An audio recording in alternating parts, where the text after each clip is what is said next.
Hello दोस्तों, राधे राधे। स्वागत है आपका हमारे चैनल में। आज मैं आपको सुनाने जा रही हूँ महाभारत का एक संवाद, मरते हुए दुर्योधन का वह वाक्य जिसने श्री कृष्ण को भी चौंका दिया।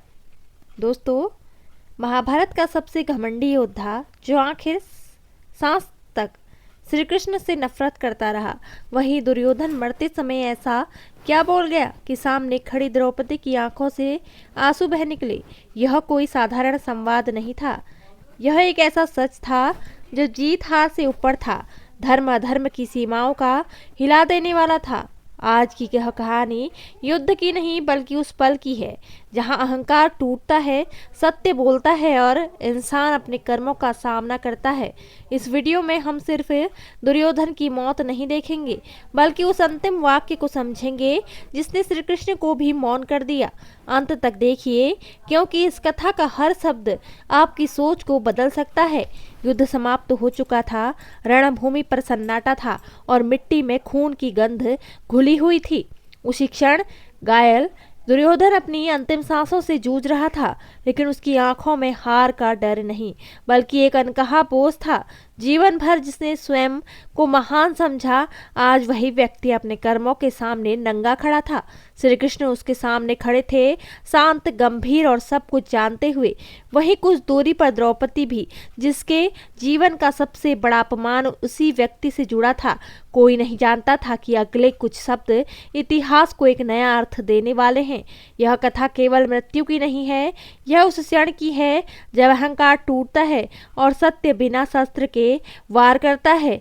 यही से शुरू होती है वह गाथा जिसे सुनकर द्रौपदी भी अपने आंसू रोक नहीं पाई। दुर्योधन की सांसें अब गिनती की रह गई थी, पर उसका मन अतीत की गलियों में भटक रहा था। उसे अपना बचपन याद आया जहां से जलन ने जन्म लिया, और वही जलन धीरे धीरे उसका स्वभाव बन गई। जिसने श्री कृष्ण की ओर देखते हुए धीमी आवाज में कहा कि लोग उसे हमेशा अधर्मी कहेंगे, लेकिन कोई यह नहीं पूछेगा कि उसे ऐसा बनने पर मजबूर किसने किया। उसने स्वीकार किया कि पांडवों से उसकी दुश्मनी सत्ता की नहीं बल्कि उस अपमान की थी जो उसके मन में वर्षों से पलता रहा। दुर्योधन बोला कि जब सब उसे गलत कहते हैं तब भी वह अपने धर्म को अपनी समझ से निभा रहा था। उसके शब्दों में पश्चाताप कम और आत्म स्वीकार अधिक था। श्री कृष्ण शांत थे क्योंकि वे जानते थे कि वह स्वीकारोक्ति की ही दुर्योधन की वास्तविक परीक्षा थी। दुर्योधन ने आगे कहा कि उसे सबसे ज्यादा पीड़ा उस दिन हुई थी जब सभा में द्रौपदी का अपमान हुआ, लेकिन लोग यह नहीं समझ पाए कि उस अपमान ने सिर्फ द्रौपदी को नहीं, उसे भी भीतर से जला दिया था। उसने स्वीकार किया कि उस समय वह मौन रहा क्योंकि उसका अहंकार उसे सच बोलने नहीं दे रहा था। दुर्योधन बोला कि उस सभा में उसकी जीत नहीं बल्कि उसकी सबसे बड़ी हार लिखी जा चुकी थी।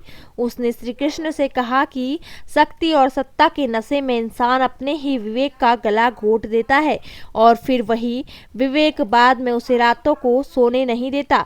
ये शब्द सुनते ही द्रौपदी का हृदय कांप उठा, क्योंकि पहली बार उसे लगा कि उसके अपमान की गूंज दुर्योधन के भीतर भी ताउम्र गूंजती रही थी।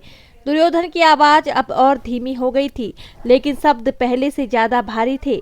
उसने कहा कि लोग समझते हैं वह द्रौपदी से घृणा करता था, पर सच यह था कि वह उसकी तेजस्विता और आत्मसम्मान से डरता था।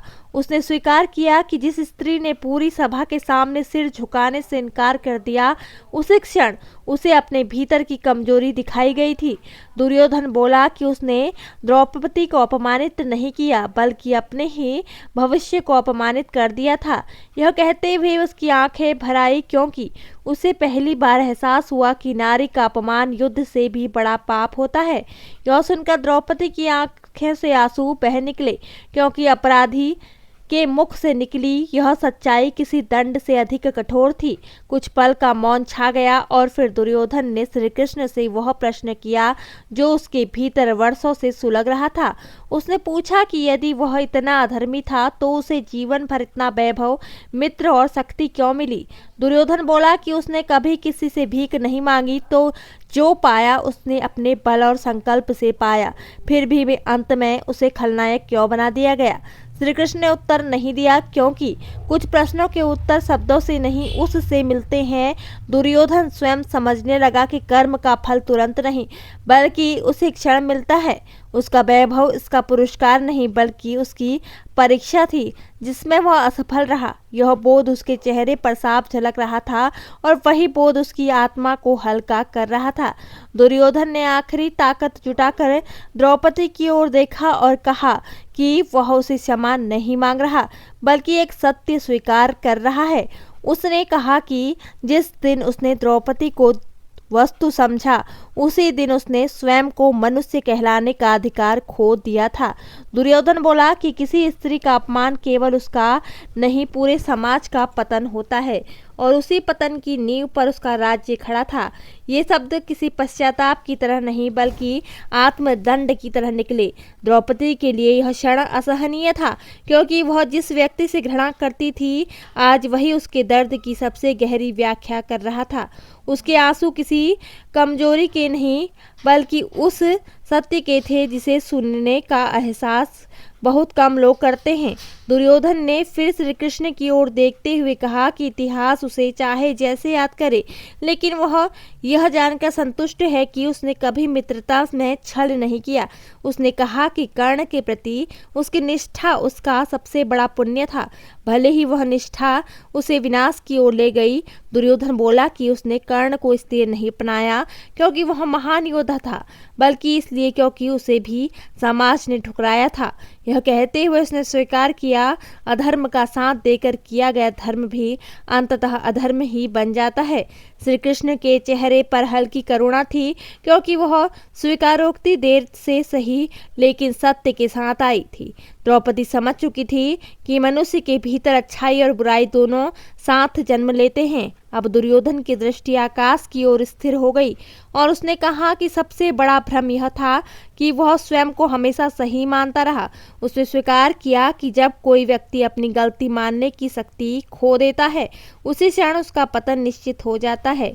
दुर्योधन बोला कि श्री कृष्ण ने उसे कई बार सही मार्ग दिखाने का प्रयास किया, लेकिन उसका अहंकार हर बार उस मार्ग पर पर्दा डाल देता था। उसने कहा कि ज्ञान सामने होते हुए भी उसे न देख पाना सबसे बड़ा ज्ञान है।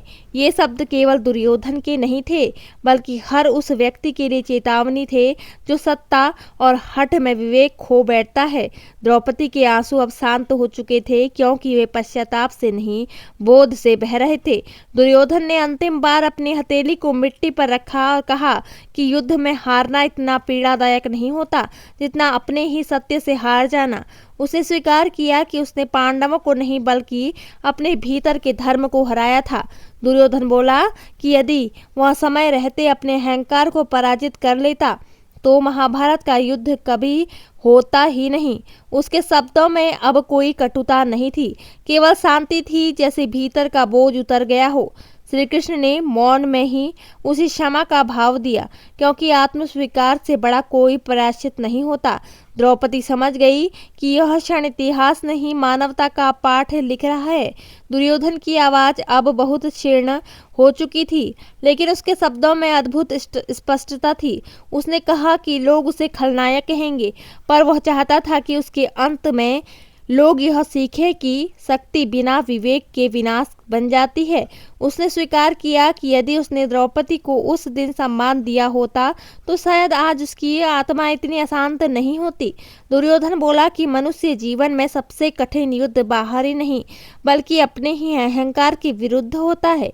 यह कहते हुए उसकी आंखें बंद होने लगी, जैसे वह अपने कर्मों के भार से मुक्त हो रहा हो। द्रौपदी ने पहली बार उसके लिए करुणा महसूस की, क्योंकि अंत में उसने शत्रु नहीं बल्कि एक भटके हुए मनुष्य को देखा जिसने सत्य को बहुत देर से पहचाना। दुर्योधन की सांसें थम चुकी थी, लेकिन उसके शब्द रणभूमि में गूंज रहे थे। द्रौपदी की आंखों से बहे आंसू किसी अपराधी के लिए नहीं बल्कि उस सत्य के लिए थे जो समय पर समझ लिया जाता तो इतना विनाश न होता।